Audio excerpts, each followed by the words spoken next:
യഥാർത്ഥത്തിൽ പ്രാബല്യത്തിൽ വരുന്നതിന് എത്രയോ മുൻപ് പല കണ്ടുപിടുത്തങ്ങളും സിനിമയിൽ കാണിച്ചിട്ടുണ്ട്. സാങ്കേതികവിദ്യ എങ്ങനെ വികസിക്കുന്നു എന്നതിനെക്കുറിച്ചുള്ള സൂക്ഷ്മമായ ധാരണ പല സംവിധായകർക്കും അന്നേ ഉണ്ടായിരുന്നു. പുറത്തിറങ്ങിയപ്പോൾ പലർക്കും പരിഹാസ്യമായി തോന്നിയെങ്കിലും പിന്നീട് ഇവയിൽ പല കണ്ടുപിടുത്തങ്ങളും സംഭവങ്ങളും യഥാർത്ഥ ലോകത്ത് പ്രത്യക്ഷപ്പെട്ടപ്പോൾ അത് ആ സംവിധായകരുടെ ദീർഘവീക്ഷണത്തെ സാധൂകരിക്കുന്നതായിരുന്നു.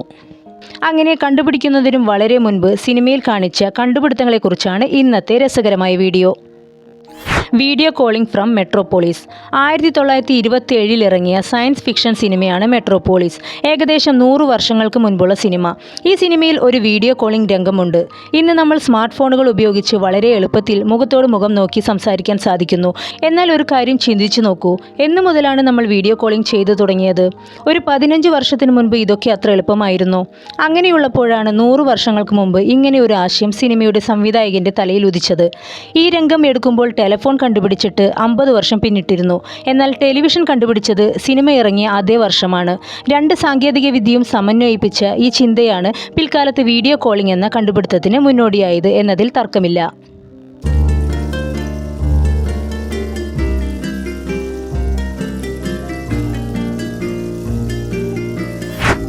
1951 ഇറങ്ങിയ ദ ഡേ എർത്ത് സ്റ്റീൽ എന്ന ചിത്രത്തിൽ നമുക്ക് കാണാൻ സാധിക്കുന്നത് ഒരു AI റോബോട്ടിനെയാണ്. നിർമ്മിത ബുദ്ധി അഥവാ ആർട്ടിഫിഷ്യൽ ഇൻ്റലിജൻസിൽ പ്രവർത്തിക്കുന്ന റോബോട്ടുകളെ 70 വർഷം മുൻപ് ഇറങ്ങിയ ചിത്രത്തിൽ കാണിച്ചിരിക്കുന്നു.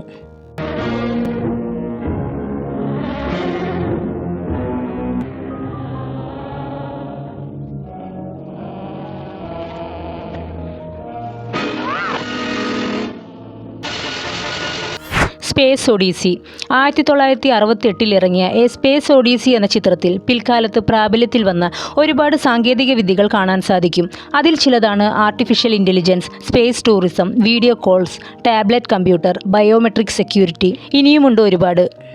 സത്യത്തിൽ ആപ്പിൾ ഐപാഡ് സ്റ്റീവ് ജോബ്സ് തന്നെയാണോ കണ്ടുപിടിച്ചത്? സ്റ്റീവ് ജോബ്സിൻ്റെ സംഭാവനകൾ ആധുനിക ലോകത്തിന് എത്ര വിലപ്പെട്ടതാണെന്നതിൽ ഒരു തർക്കവുമില്ല.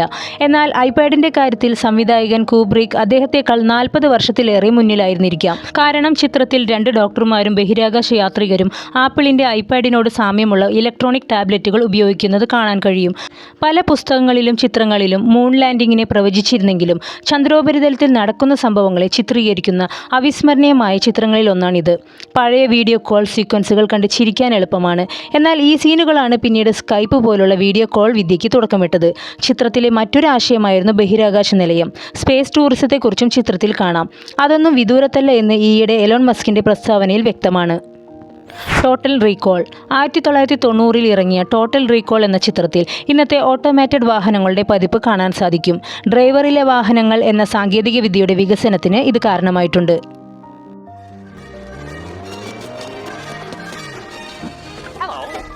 I'm Johnny Cat. Where can I take you tonight? Drive!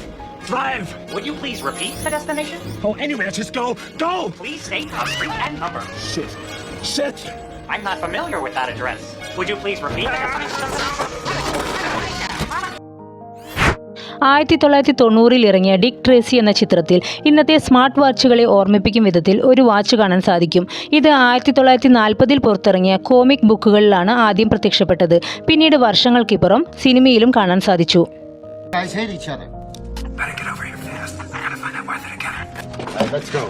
Minority report. 2002 ഇറങ്ങിയ ചിത്രത്തിൽ നമുക്ക് കാണാൻ സാധിക്കുന്നത് പേഴ്സണലൈസ്ഡ് അഡ്വർടൈസിങ്ങിനെ കുറിച്ചാണ്. എന്താണ് പേഴ്സണലൈസ്ഡ് അഡ്വർടൈസിംഗ് എന്ന് മനസ്സിലായോ? പലപ്പോഴും നമ്മൾ സെർച്ച് ചെയ്യുകയോ ആരോടെങ്കിലും ഒരു കാര്യത്തെപ്പറ്റി സംസാരിക്കുകയോ ചെയ്തതിന് ശേഷം ഫോൺ എടുത്ത് നോക്കിയാൽ തൊട്ടു മുൻപ് നമ്മൾ സംസാരിച്ച വിഷയവുമായി ബന്ധപ്പെട്ട് പരസ്യങ്ങൾ കാണാൻ സാധിക്കും. അതെ, നമ്മുടെ ഫോൺ നമ്മെ നിരീക്ഷിക്കുന്നുണ്ട് എന്നത് സത്യമാണ്. ഈ സാങ്കേതിക വിദ്യയാണ് പേഴ്സണലൈസ്ഡ് അഡ്വർടൈസിംഗ്. ഇത് ഈ ചിത്രത്തിൽ കാണാൻ സാധിക്കും. ഇത് അക്കാലത്ത് വിചിത്രമായ ഒന്നായിരുന്നു. എന്നാൽ ഇന്ന് ഒരു പരസ്യം നമ്മുടെ മുന്നിൽ പ്രത്യക്ഷപ്പെടുന്നത് നമ്മുടെ ഇഷ്ടാനിഷ്ടങ്ങളെ അടിസ്ഥാനമാക്കിയാണ്. Back to the future. എനിക്ക് ഏറെ ഇഷ്ടപ്പെട്ട സയൻസ് ഫിക്ഷൻ മൂവിയാണ് 1985 ബാക്ക് ടു ദ ഫ്യൂച്ചർ എന്ന ചിത്രം. ചിത്രത്തിൻ്റെ 3 പതിപ്പിലും ഒരുപാട് സാങ്കേതിക വിദ്യകളെ അവതരിപ്പിച്ചിട്ടുണ്ട്. അവ എന്തെല്ലാമാണെന്ന് നോക്കാം. Video conferencing, biometric scanners, drones, smart watches, digital currency, tablet computers, virtual reality wearable. The Jetsons 1962 ഇറങ്ങിയ അനിമേറ്റഡ് സിറ്റ്കോമാണ് ജെറ്റ്സൺസ്. ഇന്ന് വീട്ടുജോലി റോബോട്ടുകളെ ഏൽപ്പിച്ചു തുടങ്ങിയിട്ടുണ്ട്. ചിത്രത്തിൽ വീട് വൃത്തിയാക്കാനും മറ്റു ജോലികൾക്കും റോബോട്ടുകളെ ആശ്രയിക്കാം എന്ന ആശയം കാണാം. എന്നാൽ 1962 ഉദിച്ച ഈ ആശയം ഇന്ന് പല വീടുകളിലും പ്രാബല്യത്തിൽ വന്നിട്ടുണ്ട്. സ്റ്റാർ ട്രെക്ക് 1966 ഇറങ്ങിയ സ്റ്റാർ ട്രെക്ക് എന്ന ചിത്രത്തിൽ 60 വർഷങ്ങൾക്കിപ്പുറം നമ്മുടെ ദൈനംദിന ജീവിതത്തിൻ്റെ ഭാഗമായ ടച്ച് സ്ക്രീൻ എന്ന സാങ്കേതികവിദ്യയെ വളരെ മികവുറ്റതായി തന്നെ ചിത്രത്തിൽ കാണിച്ചിരിക്കുന്നു. മാത്രമല്ല അലക്സ, ഓക്കെ ഗൂഗിൾ പോലുള്ള ഇപ്പോഴത്തെ സാങ്കേതികവിദ്യയും കാണാൻ സാധിക്കും. ടെർമിനേറ്റർ ചിത്രത്തിൽ പേരിടാത്ത മിലിറ്ററി ഡ്രോണുകൾ ചിത്രത്തിൽ കാണിച്ചത് അന്ന് വളരെ വിചിത്രമായി തോന്നിയെങ്കിലും ഇന്നത് വ്യാപകമായി ഉപയോഗിക്കുന്നു. സൈന്യം മാത്രമല്ല, സിനിമകൾ ചിത്രീകരിക്കാനും പാക്കേജുകൾ എത്തിക്കാനും ഇന്ന് ഡ്രോണുകൾ ഉപയോഗിക്കുന്നു. കേബിൾ ഗൈ 1996 ഇറങ്ങിയ കേബിൾ ഗൈ എന്ന ചിത്രത്തിൽ ജിം കാരി അവതരിപ്പിച്ച കഥാപാത്രം ഭാവിയെക്കുറിച്ചുള്ള ചില പ്രസ്താവനകൾ നടത്തുന്നുണ്ട്. അത് ഇങ്ങനെയാണ്: ഭാവിയിൽ എല്ലാ വീടുകളിലും ടെലിവിഷൻ, ഫോൺ, കമ്പ്യൂട്ടർ തുടങ്ങിയവ സംയോജിക്കപ്പെടും. വീട്ടിലിരുന്നു കൊണ്ട് തന്നെ ഷോപ്പിംഗ് ചെയ്യാം. അകലെയുള്ള സുഹൃത്തുമായി വീഡിയോ ഗെയിം കളിക്കാം. ജിം പറഞ്ഞ ഈ കാര്യങ്ങളെല്ലാം ഇന്ന് സർവ്വസാധാരണമായില്ലേ? Every American home will integrate their television, phone, and computer. You'll be able to visit the Louvre on one channel or watch female mud wrestling on another. You can do your shopping at home or play Mortal Kombat with a friend in Vietnam. There's no end to the possibilities. Truman show 1998 ഇറങ്ങിയ മറ്റൊരു gym കാരി ചിത്രമായിരുന്നു Truman show. ചിത്രത്തിൻ്റെ ഇതിവൃത്തം ആളുകളുടെ ദൈനംദിന ജീവിതം നയിക്കുന്നത് നിരീക്ഷിക്കുന്ന ഒരു ഷോ. ഇന്ന് ബിഗ് ബോസ്, ബിഗ് ബ്രദർ എന്ന പേരുകളിൽ നാം ടെലിവിഷനിൽ കാണുന്ന റിയാലിറ്റി ഷോ. ആളുകളുടെ ദൈനംദിന ജീവിതം ഒക്കെ ടിവിയിൽ കാണിച്ചാൽ ആര് കാണാനാണ് എന്ന് അന്ന് പലർക്കും ഇഷ്ടപ്പെടാതിരുന്ന ഒരു കൺസെപ്റ്റ് ഇന്ന് TV ചാനലിൽ ഒന്നിനു പിറകെ ഒന്നായി സീസണുകൾ ഇറക്കിക്കൊണ്ടിരിക്കുന്നു. ഹാക്കേഴ്സ് 1995 ഇറങ്ങിയ ഹാക്കേഴ്സ് എന്ന ചിത്രത്തിൽ വിർച്വൽ റിയാലിറ്റി ഗെയിമിങ്ങിന് ഉപയോഗിക്കുന്ന ഒക്കുലസ് എന്ന ഉപകരണത്തിനോട് സാദൃശ്യമുള്ള ഉപകരണം ഉപയോഗിച്ച് ഗെയിം കളിക്കുന്നത് കാണാം. 2012 യഥാർത്ഥത്തിൽ ഒക്കുലസ് പ്രാബല്യത്തിൽ വന്നത്.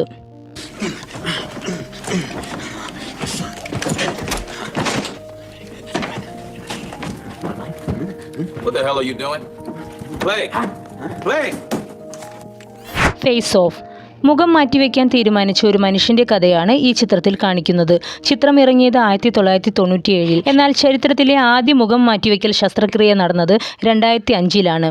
വലിയ അപകടങ്ങളിൽപ്പെട്ട് മുഖം തന്നെ നഷ്ടമായ അനേകം പേരുടെ പ്രതീക്ഷയാണ് മുഖം മാറ്റിവെക്കൽ ശസ്ത്രക്രിയ.